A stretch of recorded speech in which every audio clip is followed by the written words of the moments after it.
Hello everyone, welcome to this session. In this session, we are going to see cascading select list. In the previous session, we have seen how to create a select list. So in this session, we will see how to create a cascading select list. This is in the sense, if any one of the select list is changed, the dependent or next select list will also be refreshed and it will be changed. That is, one select list is dependent on the other select list, or it changes done in one select list will affect in another select list. That is, we will say cascading. First, I am going to create one select list by clicking right click on this body, selecting page item. I'm just going to name this page item as state. I'm going to select the type as select list. Now I'm going to give the query source as SQL query, and I'm going to type a state name I'm going to show, and I need to return state code. So now I just selected this. I'm to order by state code.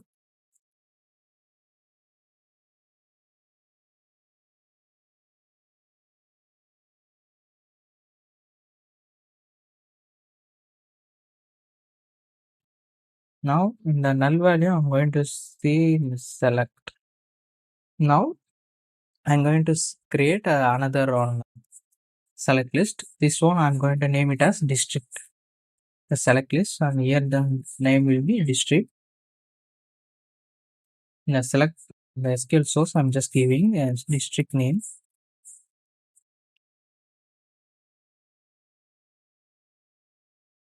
And here I'm going to give district code. Here from district. And this is I'm going to order by district code. I'm just validating it. Something I'm missing up. District I'm thinking 6.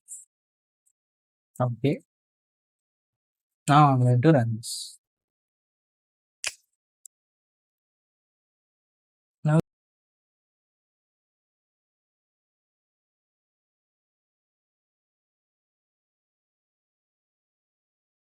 you can see I'm getting two different select lists. Here this is listing out the states, and this is listing out the districts. So districts it's combined. Now what I need to do is I'm going to select a state from here. On selecting the state, I need the respective district belongs to this state. Not every district. The respective selected state under that district should be displayed. So here is where we are going to apply that cascading thing. That is, changes done in the state will be affected here. So to make this as a cascading thing, in the next one, the district page item, scroll down. Here you can see some master parent region. There will be a parent region. Here you can see cascading list of values. This is a parent item. So here you just click on this hamburger menu and just select state. So now the state is a parent for this district. So if the state changes, the parent, the children also will changes. That is, if any changes done in the state select list, then the district select list will also be changed. I'm going to submit a state.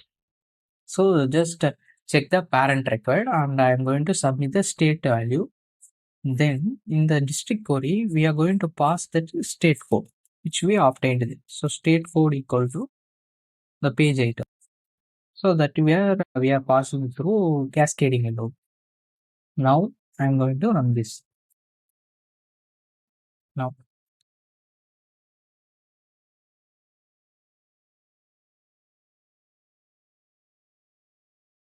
I'm selecting district. Now you can see no district is selected since state is null.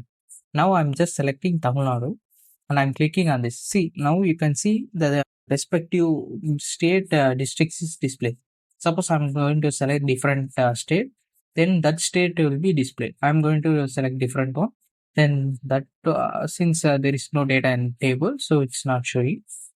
For this, you can see. So this is the cascading select list. That is, change done in one select list, it will affect the dependent select list. That is, this is a we'll say parent-child relationship.